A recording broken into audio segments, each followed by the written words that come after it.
سوریه په سویس کې مېشت د ملګرو ملتونو د بشري حقوقو سازمان وایي د سوریې د کورنۍ جګړې د مړو شمېر 93 ته نږدې شوی. روسیې ته د سفر په وخت یو اسرائیلي چارواکي له مسکو وغوښتل چې سوریې ته د میزایلو لیږدول وځنډوي ځکه د هغه په وینا دا د اسرائیل هوایي حریم ته ګواښ پېښوي. ترکیه د استانبول د تقسیم په څلور لارې کې مظاهره کوونکو له هغه امر سرغړونه وکړه چې وایي د اردوغان په ضد مظاهرې دې پای ته ورسوي. د اروپا د بشري حقوقو محکمه وایي د ایټالیا په زندانونو کې د بندیانو ګڼه ګوڼه له بنسټیزو بشري حقوقو څخه سرغړونه ده.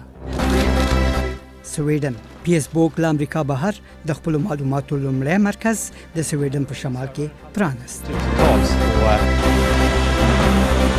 د چک یو برقي بایسکل چې الوتلی هم شي د لومړي ځل لپاره په پراګ کې په کار واچول شو.